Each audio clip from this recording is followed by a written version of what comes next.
In a dusty and arid area, beneath the searing heat of Gilead, a man rose to become one of humanity's greatest prophets. His name is still Elijah the Tishbite, and his legend spread without the use of recorded records. Many rulers' accomplishments paled in comparison to his narrative. Elijah blazed like a light of truth in the 9th century before Christ, confronting monarchs and reigniting faith in a kingdom that had fallen into obscurity. Elijah's role in the divine plan was undeniable, as prophesied in Malachi 4 verse 5. Behold, I will send you Elijah the prophet before the coming of the great and dreadful day of the Lord. This prophecy rang in the minds of those who awaited the coming of God's messenger. His mysterious appearance only added to his intriguing persona. Although the Bible claims that he came from Gilead, nothing is known about his family or ancestry, which has piqued interest in this prophet. If you like this sort of information concerning Bible teachings, please consider subscribing and remember to enable the bell so you don't miss any of our next videos. Elijah was more than simply a man of words. His physical endurance was impressive. In 1 Kings 17 verse 1, the Bible records his challenging comments to Ahab, which foreshadowed a catastrophic drought. By his word, his act of sprinting ahead of Ahab's chariot from Mount Carmel to Jezreel demonstrates his strong physical condition. His voyage was characterized by great deeds and heavenly interventions. After confronting Ahab, God guided him to the stream Chariot and miraculously supplied him with birds. When the water dried up, the heavenly mandate led him to Zarephath in Sidon, where a widow greeted him, as predicted in Luke 4 verse 26. There, Elijah displayed God's strength by magically supplying constant sustenance. Luke 17 verses 8 to 10 has a tale that highlights the humility and obligation of the servant, recalling Elijah's trip in which, despite being a famous prophet, he remained a devoted servant to God. Elijah's narrative leads us on a journey of faith and miracles from the valleys of Gilead to the ends of Arabia and Galilee, teaching us everlasting truths about obedience and confidence in the Lord. As Elijah continued his trek through a certain community, he had a unique meeting. 10 leprous men, ostracized and desperate, pleaded with Jesus for pity and cure. When Jesus saw them, he commanded them to submit themselves to the priests, an act of faith that resulted in their cleansing. Among the cured, a Samaritan recognized a miracle and returned to celebrate God and thank Jesus, illustrating the universality of divine mercy. When Elijah arrived in Zarephath, he discovered a widow who was experiencing financial difficulties. Her remaining flour and oil reserves were almost exhausted. However, Elijah sent a word of hope. He initially begged for a loaf of bread, promising that the supplies would last until the rains returned. This promise put the widow's faith to the test, calling into question her confidence in God. The widow's son, unfortunately, became very sick. At the height of her sorrow, the lady faced Elijah, expressing human grief in the face of suffering. Elijah, moved by compassion and faith in God's might, interceded for the youngster and led him to his chamber. Elijah called out to God, bending himself over the child in a gesture of fervent prayer. The miracle happened. Life restored to the kid. The mother, having seen God's power through Elijah, acknowledged him as a real man of God whose utterances mirror divine truth. This deed confirmed Elijah's purpose and showed God's kindness, even in the most difficult situations. The widow's faith was restored, and the miracle demonstrated God's presence and might. On Mount Carmel, Elijah would encounter another hurdle. The region was plagued by drought, and God directed Elijah to appear before Ahab, promising to provide rain. This incident paved the way for one of the most spectacular clashes between real religion and idolatry. Simultaneously, Ahab suffered a severe famine in Samaria. Obadiah, a devoted disciple of the Lord, played a critical part in saving God's prophets from Jezebel's carnage. Despite the dangers, Elijah valiantly embarked on a heavenly mission. Elijah's story leads us along a journey full of faith and hardships. Each story, from the miraculous sustenance of the widow's home to the impending showdown on Mount Carmel, illustrates a pattern of reliance and confidence in God, establishing Elijah as one of Israel's great prophets, his life a testament to God's power and faithfulness. As the country suffered from the terrible drought, Ahab and Obadiah, anxious to rescue what was left of their flocks, split the fields in search of pasture. Ahab went one way, Obadiah went another, each expecting to discover some leftover grass. Obadiah and Elijah met unexpectedly during their hunt. Recognizing the prophet, Obadiah felt both awe and dread. He was aware of Ahab's search for Elijah and was concerned about the ramifications of revealing the prophet's whereabouts. Obadiah, a devout man from his childhood, told Elijah how he had safeguarded the Lord's prophets, risking his life in the face of Jezebel's fury. His devotion to God was unwavering, but the terror of Ahab's wrath was obvious. However, Elijah informed Obadiah that he would expose himself before Ahab. This pledge was more than a meeting. It was a test of faith, a foreshadowing of a larger trial to come on Mount Carmel. Obadiah followed Elijah's instructions and proceeded to see Ahab, announcing the prophet's arrival. When Ahab saw Elijah, he challenged him, accusing him of being the source of Israel's misfortunes. Elijah vehemently denied this, reminding out that the underlying reason of the country's difficulties was idolatry and disobedience to God. Elijah then issued a final challenge from Mount Carmel. Collect all of Israel, including the 450 prophets of Baal and the 400 prophets of Asherah. It was a summons to people to determine whether they would sincerely serve the Lord or Baal. On Mount Carmel, in front of a congregation split in faith, Elijah presented the people with a clear choice: follow the Lord or Baal. His message was straightforward, pressing the audience to make a final choice. The test would be simple but powerful. 2 bulls would be readied, one for the prophets of Baal and the other for Elijah, but only the real God would respond with fire from heaven. The citizens, recognizing the gravity of the situation, consented to the test. Elijah directed Baal's prophets to choose and prepare their bull before calling on their gods to spark the fire. This was a critical moment, not only a test of divine might, but a clash between real faith and the pagan rituals that had contaminated Israel. In despair, the prophets of Baal called on their deity from dawn until noon, but their pleas went unanswered. In the midst of the quiet, they turned to extreme rituals, cutting their bodies in the hopes of receiving supernatural manifestations. Elijah mocked them for their futile attempts, implying that Baal was either busy or distant. The prophets of Baal became more desperate, yet neither their loud shouts nor their self-flagellation practices elicited a response. Then Elijah summoned the crowd to come closer. In front of everyone, he restored the Lord's altar, which had been damaged and neglected, with 12 stones symbolizing the 12 tribes of Israel. Elijah acknowledged the people's unity and spiritual heritage. He meticulously arranged the sacrifice, laying the wood in the cup bowl, and then commanded that water be thrown over the altar 3 times, totally soaking the sacrifice in the wood, making the challenge much more stunning. At the time of sacrifice, Elijah prayed to the Lord. He prayed not just for a miraculous reaction, but also for the people's hearts to return to God.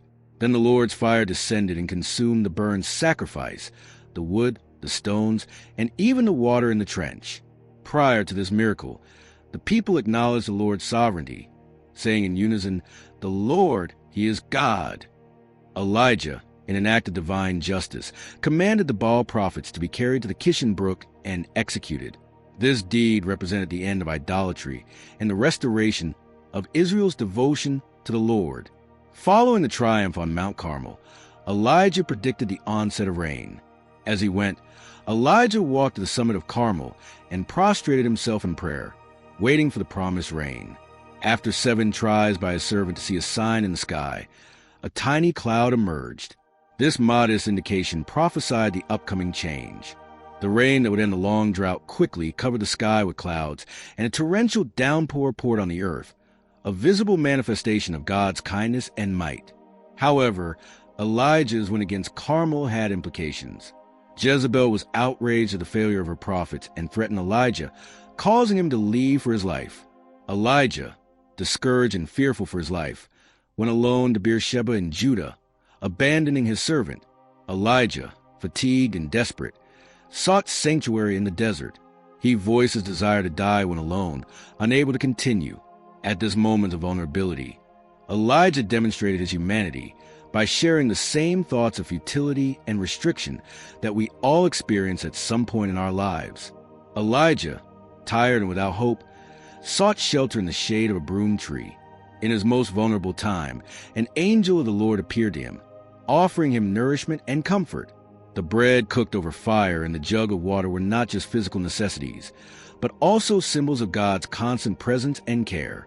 On his second visit, the angel advised Elijah to eat in preparation for his trip.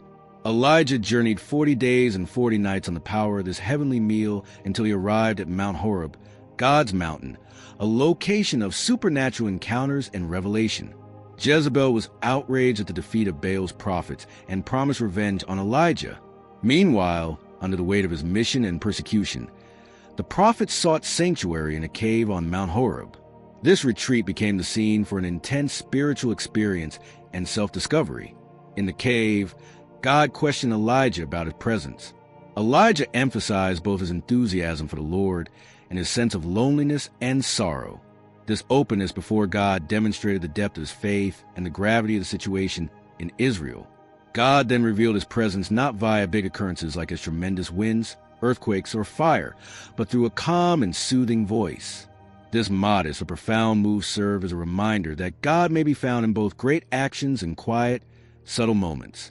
Elijah emerged from the cave after hearing this faint voice and covering his face with his robe in awe. God's voice questioned him again, and Elijah reiterated his declaration of enthusiasm. In answer, God gave him fresh instructions, ushering in a new chapter in his prophetic journey. God told Elijah to return to Damascus and appoint Hazael king of Syria, Jehu king of Israel, and Elisha as a prophetic successor. This deed represented not just a continuation of Elijah's ministry, but also the continued divine purpose for Israel. God also revealed to Elijah that there were 7,000 loyal remnants in Israel who had not worshipped Baal.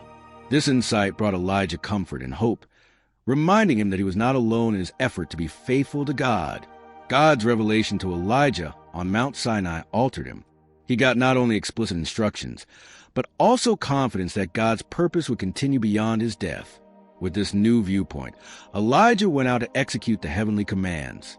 Elijah's first mission was to locate Elisha, Shaphat's son, who was plowing the field. Elijah's draping of his cloak over Elisha symbolized the transfer of the prophetic calling. Elisha saw the seriousness of the situation and quit his labors to accompany Elijah, ushering in a new prophetic age in Israel. After being summoned by Elijah, Elisha expressed tremendous regard for his roots and origins, requesting permission to say goodbye to his parents, a gesture expressing both appreciation and a transition to his new life as prophet. Elijah, knowing the gravity of the situation, enabled Elisha to follow his heart.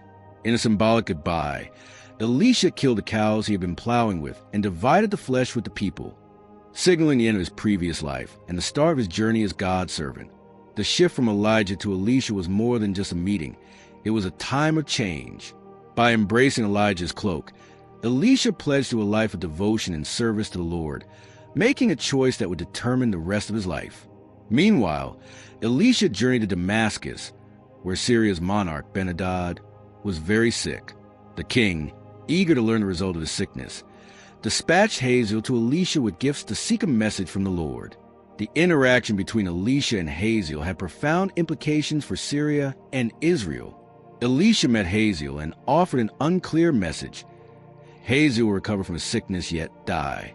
This conundrum revealed not just the king's destiny, but also the intricacy of God's plans and Hazael's involvement in them. The prophet cried as he saw the future via Hazael, foreseeing the misery Hazael would wreak on the people of Israel, a truly moving vision. Hazael, perplexed by Elisha's response, did not completely comprehend the implications of his subsequent acts. Hearing Elisha's prophesy concerning his ascension to the kingdom, he doubted his own ability to perform such horrors. But Elisha responded unequivocally. That was what God had revealed. Thus, Hazael returned to Ben-Hadad, who died shortly after, fulfilling the prophecy. The narrative of Naboth and his vineyard continues. Ahab intended to transform Naboth's vineyard into a garden. He offered an exchange or money, but Naboth, devoted to his ancestors' heritage and God's Torah, rejected the king's offer, a choice that tragically sealed his destiny. Ahab, angry and enraged by Naboth's rejection, went to his palace disappointed. His answer to this rejection reflected not just his character, but also the corruption that pervaded one of Israel's worst periods. Jezebel questioned Ahab's authority as king. stating that he should be able to take everything he wanted. Jezebel planned a scheme to gain the vineyard while neglecting justice and morals. She behaved maliciously, penning letters in Ahab's name and sealed them with the royal seal. She wrote these letters to Naboth's city authorities, directing them to fast and organizing a bogus trial against him, charging him of blasphemy, which is punishable by death. Jezebel's strategy was painstakingly accomplished. Naboth was lauded, then publicly humiliated. Following the queen's instructions, the city's officials set up fake witnesses to accuse him of blaspheming against God and the monarch, a terrible conspiracy that resulted in his execution by stoning. Jezebel's plan worked, and Naboth was unfairly accused and executed. His downfall was a product of unethical manipulation and the unbridled greed of royal authority.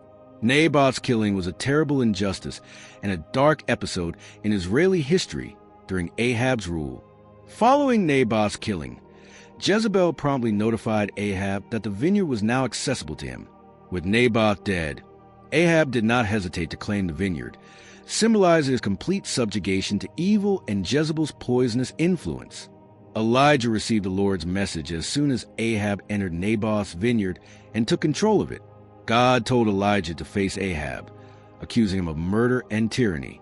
The meeting between Elijah and Ahab will be fraught with tension and spiritual conflict.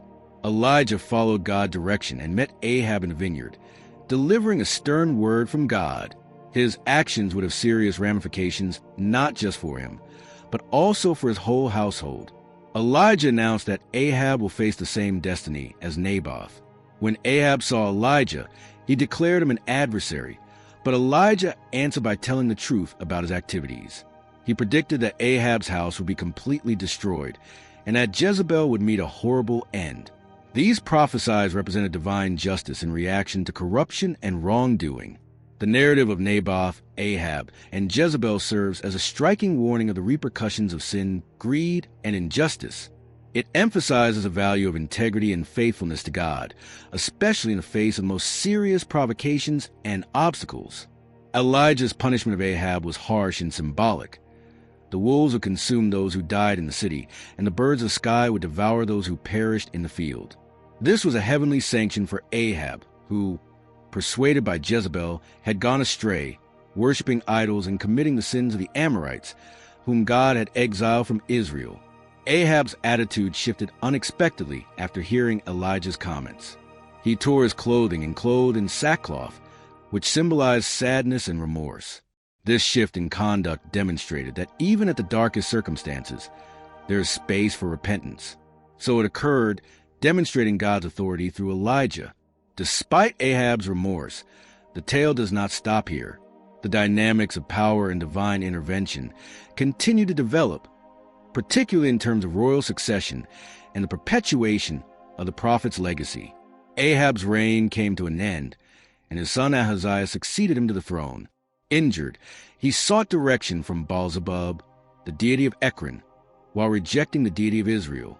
An angel told Elijah to face the king's envoy, criticizing their choice to seek guidance from heathen gods.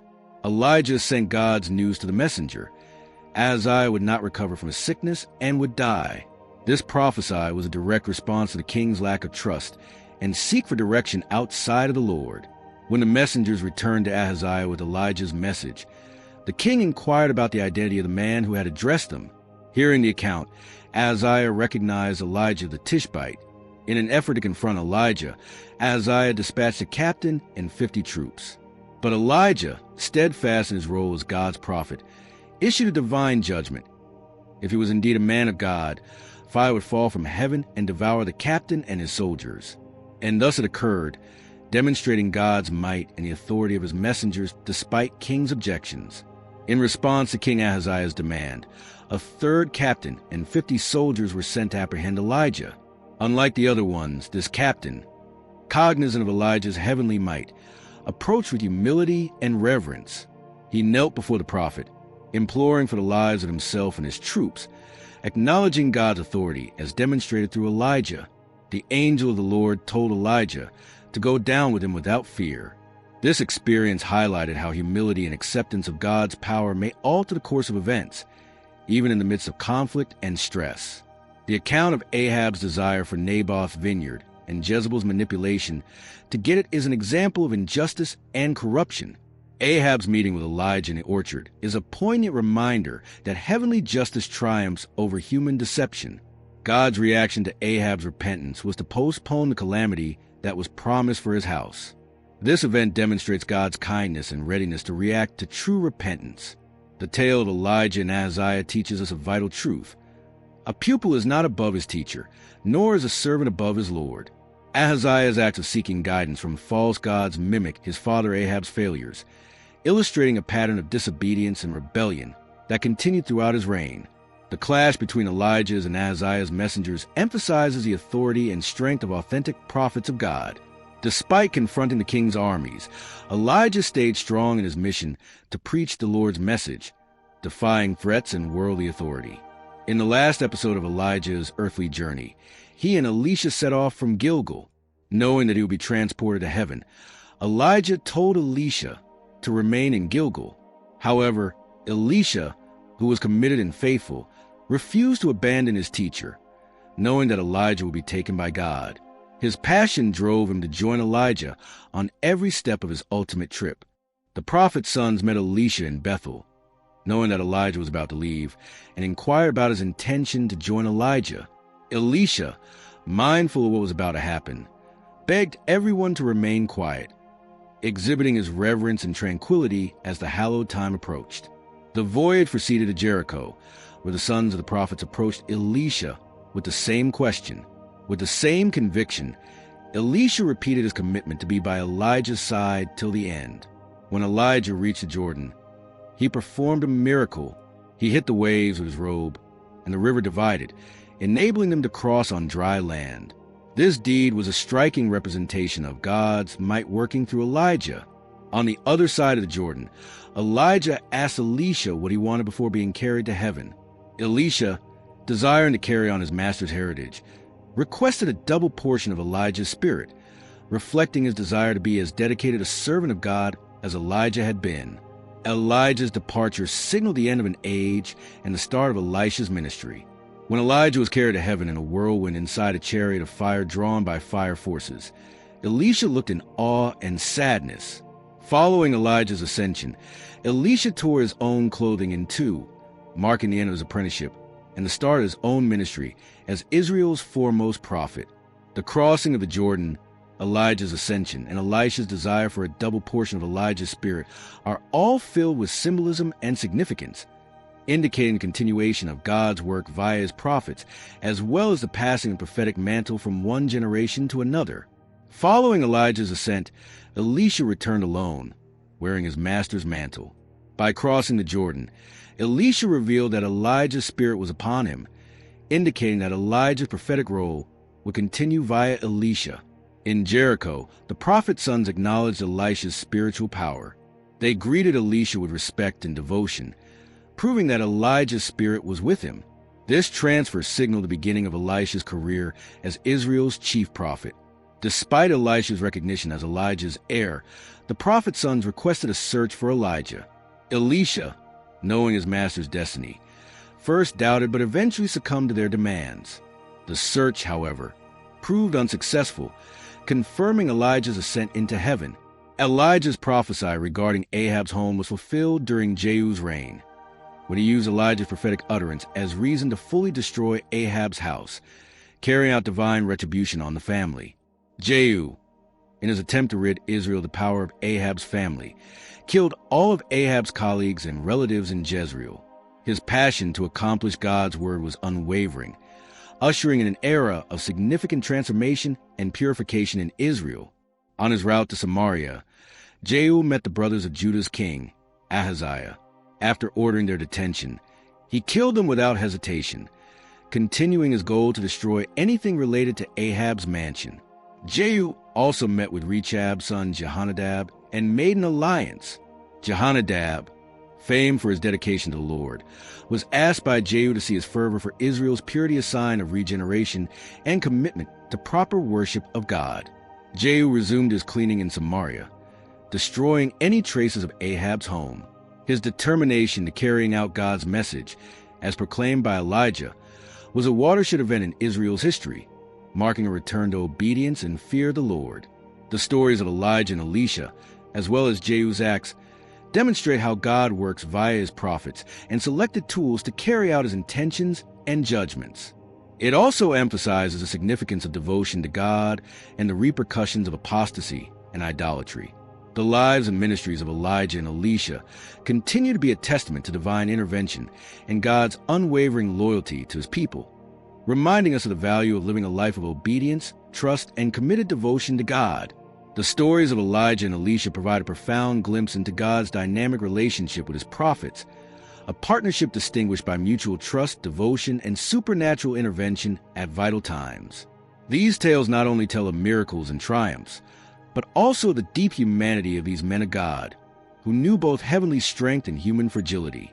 Elisha, in taking up Elijah's mantle, not only acquired prophetic power, but also the obligation of carrying out the divine mission throughout Israel. His career was distinguished by miracles similar to those of Elijah, as well as a caring concern for the welfare of the ordinary people. From purifying streams of Jericho to doubling the widow's oil, Elisha taught that God's might was displayed not only in act of judgment, but also in kindness and sustenance. The transfer from Elijah's ministry to Elisha exemplifies a key concept in God's work: succession and mentoring. Just as Elijah prepared Elisha, the latter invested in the next generation, which is represented by the school of prophets. This chain of knowledge and spiritual wisdom emphasizes the significance of developing leaders to carry on God's purpose, ensuring that his message and acts continue to affect the world. Furthermore, the narrative of Elijah and Elisha teaches us about God's sovereignty in all aspects of life. When governmental power and corruption threatened to lead Israel astray, God acted decisively to confirm his authority and promises. God used his prophets to not only confront monarchs and power systems, but also miraculously supply for his people's necessities, reminding us that no part of our life is beyond his care and provision. These prophets' lives inspire us to persevere in our spiritual journey, even in the face of hardship and disappointment. Elijah and Elisha encountered great depression and loneliness, yet they also felt God's consoling and strengthening presence. Their experiences remind us that even at the worst moments of our lives, we are not alone. God is with us, ready to refresh our strength and lead us ahead. The lives of Elijah and Elisha serve as tremendous examples of God's commitment to his servants and people. They remind us that, despite life's difficulties and uncertainties, we may be certain that God is working in and through us to achieve his divine goals. They encourage us to pursue lives of obedience, service, and profound faith, knowing that our efforts in the Lord are not in vain and that, in the end, we shall see his glory and power evident in our world. Thus, the stories of Elijah and Elisha not only tell us about ancient faith and miracles, but they also teach us timeless concepts that may be applied to our spiritual lives today. Each story, miracle, and difficulty encountered by these prophets serves as a mirror through which we might reflect on our own spiritual journeys, learning and developing from their experiences. One of their lives' most enduring teachings is the power of prayer and reliance on God. Elijah and Elisha were in continual touch with God, seeking his will and guidance at all times. This close connection with the Creator enabled them to act courageously and fearlessly, even in the most difficult circumstances. They remind us that genuine efficacy and meaning in our life come from God's power, not our own. Furthermore, the tale of these prophets emphasizes the value of moral and spiritual fortitude. At a period when real religion was constantly threatened by idolatry and injustice, Elijah and Elisha remained steadfast in their devotion to God, challenging the worldly and spiritual forces of their day. Their example encourages us to speak up for what is right, to maintain the truth, and to conduct our lives in a way that glorifies God, even in the face of adversity or misunderstanding. The tradition of Elijah and Elisha emphasizes the need of spiritual mentoring and discipleship. The transfer of wisdom, knowledge, and experience is critical to the development and strength of the believing community. Just as Elijah prepared Elisha to carry on God's mission, we are expected to invest in people around us, sharing our lives and beliefs, so that the Church of Christ might be built up and strengthened from generation to generation. These prophets' lives tell us about God's sovereignty and providence. We witness God's hand at work in their lives through every adversity and success, fulfilling his great plans. They remind us that God is in charge, working everything for the benefit of those who love him and are called according to his plan. Elijah and Elisha were not just God's instruments in their day, but their tales continue to inspire us to pursue lives of strong faith, bravery, devotion, and complete reliance on God. They urge us to look beyond our present circumstances to God's sovereignty, where we might discover hope, strength, and purpose. May their lives serve as a beacon of light for us, leading us to a more profound and meaningful connection with the everlasting God, who is the same yesterday, today, and forever. When we reflect on the lives of Elijah and Elisha, we are called to reflection and spiritual development. Their tales not only tell incredible occurrences and miracles, but also reveal the souls of men who, despite their own flaws and challenges, sincerely strive to follow God's plan. This pursuit of purity and obedience, especially in the face of suffering, forces us to evaluate the quality of our own faith and dedication to God. Another spiritual value we might glean from their lives is perseverance in prayer. Elijah, in particular, displays the power of consistent and ardent prayer. His prayer for rain was more than a brief effort. It was a genuine commitment to intercession, trusting against all odds in God's promise. This serves as a reminder that successful prayer is about the depth of our faith and the sincerity of our heart, not the number of words we say. Humility is another important lesson that emerges from their experiences. Despite the amazing miracles God accomplished through them, Elijah and Elisha never sought acclaim for themselves, instead emphasizing God's sovereignty and grandeur. In an age of self-promotion, their example encourages us to live lives defined by humility and continual recognition that every good and perfect gift comes down from the Father of light. God's steadfastness is arguably the most consoling lesson in the lives of these two prophets. God demonstrated faithfulness in the face of every hardship, necessity, and moment of despair. This loyalty was shown not just in supply and protection, but also in counsel and compassionate correction. As we confront our own hardships and problems, the tales of Elijah and Elisha remind us that we may believe in God's faithfulness, which never abandons or forsakes us. The lives of Elijah and Elisha span generations and continue to speak deeply to our hearts today. They challenge us to live with strong faith, constant prayer, real humility, and steadfast confidence in God's faithfulness. May their tales inspire and alter us, leading to a more intimate and dedicated relationship with God.